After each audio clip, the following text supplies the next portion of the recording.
Hello मंडळी, नमस्कार. तर स्वागत आहे तुमचं आजच्या ब्लॉगमध्ये. जसं का आपण मागचा ब्लॉग पाहिलाच होता घराच्या साफसफाईचा, आणि त्याच घराची आज आहे वास्तुपूजा. तर आता सकाळचे वाजलेले आहे 8-8:30 वाजता, म्हणजे पूजा चालू करायची आहे. तर म्हणून इकडले कामं लवकर लवकर आवरले आणि लवकरच तिकडे जायचं आहे पूजा करायला. थोडीशी म्हणजे अर्धवटच तयारी केली आणि बाकीची तयारी तिकडे जाऊन करणार आहे. तर चला तर मग भेटूया. ते पण लुक तुम्हाला लवकरच दाखवेल, तर कुठंच जाऊ नका, ब्लॉग बघत राहा.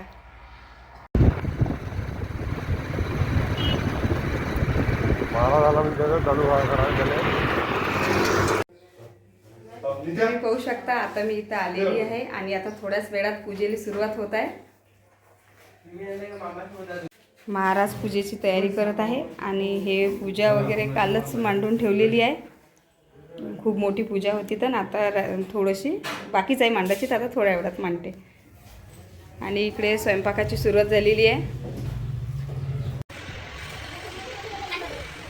महाराज पूजेची तयारी करता करता आणि मी व्हिडिओ बनवत होती, तेव्हा महाराज म्हणाले का तुम्ही असं हे खाली टायमात करता का, तुम्हाला म्हणजे एवढा वेळ राहते का.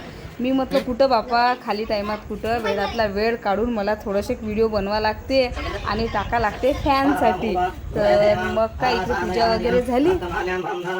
आता आधी अग्निदेवीची पूजा केली आणि इकडे स्वयंपाकाची सुरुवात झाली.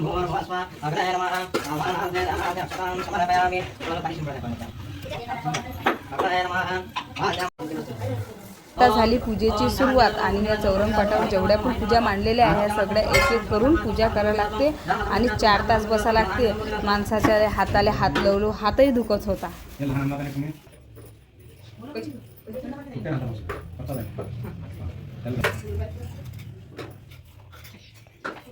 आमचा अर्धा स्वयंपाक झालेला आहे. वरण भात भाजी कढी झालेली आहे आणि पोळ्याला सुरुवात झालेली आहे.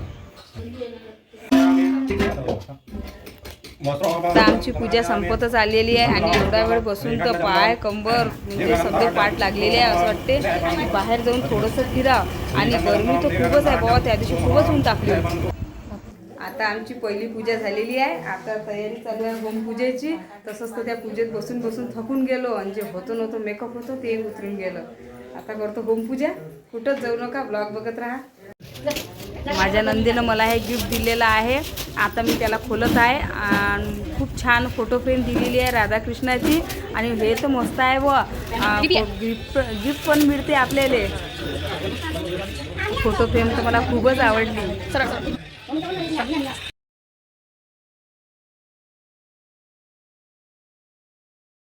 मग काय आमचं भजन मंडळ येऊन तयारच होतं, तर मग त्याईनं काय लवकरच भजनाची सुरुवात केली.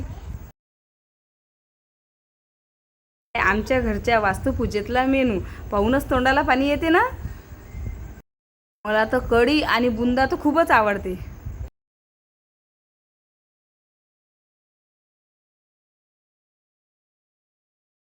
का माझ्या मैत्रिणी आल्यावर मग तर काय आपल्याला गोष्टीपासून तर फुरसतच राहत नाही. तिकडे कामं किती पण असे ना, मग केल्या थोड्याशा गोष्टी. काय भजन आलं संपत, भजनाच्या नंतर असते ते गवळणमध्ये तर बाया मस्त ठुमके लावून राहिल्या. हे बघ काकू किती सुंदर नाचत आहे ना.